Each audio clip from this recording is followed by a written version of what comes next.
really asking people for money. What they're really doing is helping facilitate what a donor really wants to do. We have people who care deeply about the community, and oftentimes they don't know quite how to put their wealth or their affluence to work to make a difference.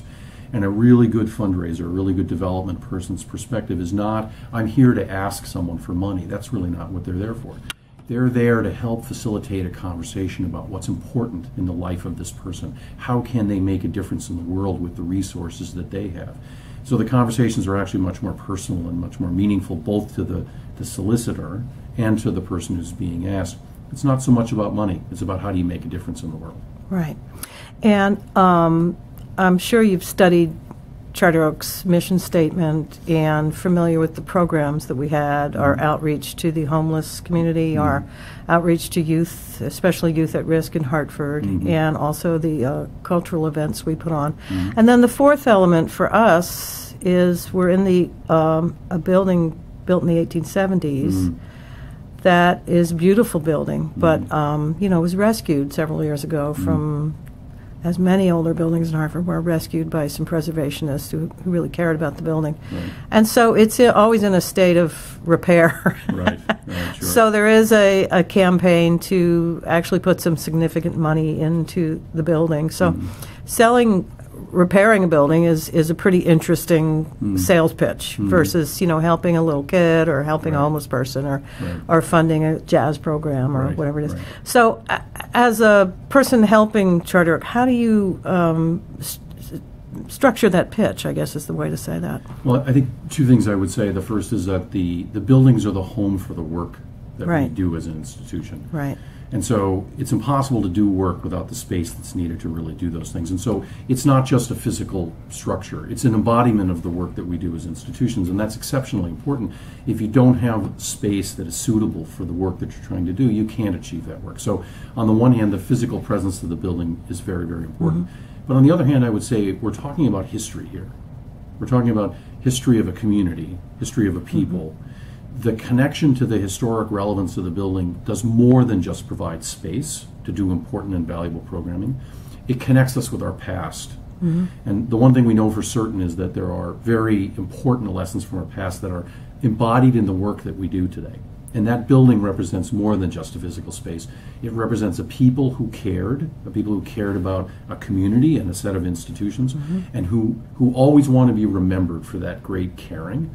It's a part of our past, it's a part of who we are, and saving that building is also a part of saving our past. That's really what's important about it, in addition to making sure that it's the right kind of programming space. Michael, let me ask you a little bit about your personal history. Where are you from? Where'd you grow up? Where'd you go to school? Sure, I grew up in the Midwest, in Minnesota, a suburb of Minneapolis, St. Paul, which is why the Connecticut winters are not at all daunting to me. They're very familiar to me, very comfortable for me. I went to a small liberal arts school in New Jersey called Drew University, which was I had never seen before I walked on the campus. My parents thought I was crazy, but nonetheless I went there. And Donna went there. So Donna and I didn't know each other when we were at Drew, but we have that personal connection together. And it was a wonderful place for a liberal arts education, for all of us to understand the great value of arts and social sciences and mathematics and science, and it gave you a really well-rounded background and experience. And I actually have two very diverse graduate degrees as well. I have a master's degree in urban planning, which most people don't know, and I have a master's degree in business. And the business degree came when I was working on Wall Street. But this is actually a third career for me. My first career was working at the city planning department of the city of New York as an urban planner. So that's one of the reasons why my connection to buildings and the historic implications of buildings is actually quite rooted in who I am as a person. It's a little bit of my background and my training as well. And you're living now in the Hartford area? I live in Bloomfield, Connecticut, with my wife and my daughter, who's 23 and working here in the community. And we actually moved here from Fairfield County when I took the job.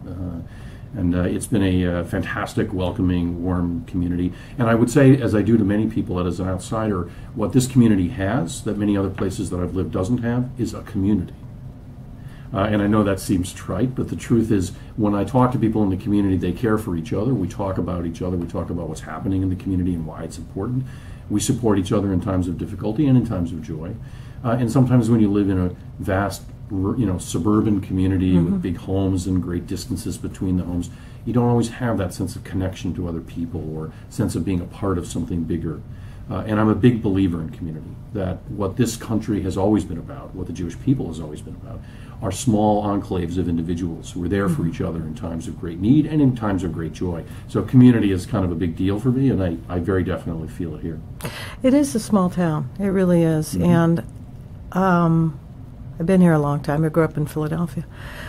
And what's great about it is, I say to people, it's nothing very obvious here. It's not glaring neon, but if you want to do something, especially in the arts world, there's plenty to do.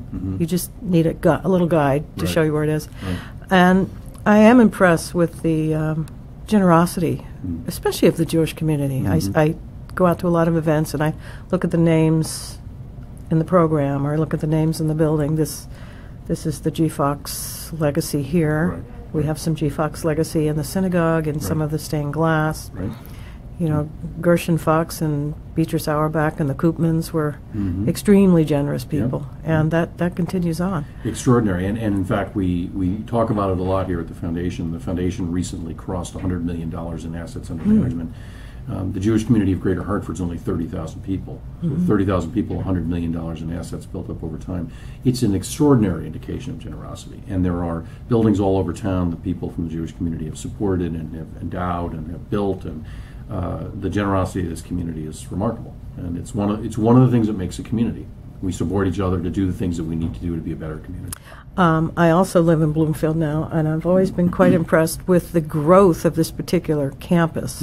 You know, it started with a small thing and has now just grown in a very thoughtful way, I think. Providing all parts of life, the gymnasium to the daycare to the little art exhibits they have there, and the Hebrew home, and now the high school. I'm not sure that's associated with this, but it's right there. Right across the street. Yeah. No, I think it's true, and I think there's great power in having a campus where everybody's close to each other. We do talk to each other quite a bit. We rely on each other to do things in the community. And when someone needs to go to get something done in the Jewish community, they come to a campus, and they know that somewhere on the campus there's going to be the things that they need are going to be there. So it's actually quite comforting to have that kind of sense of all of us together, making sure we get the things done and that we're available to the whole community to do those things. So it is actually a very nice part of being in the community. Great.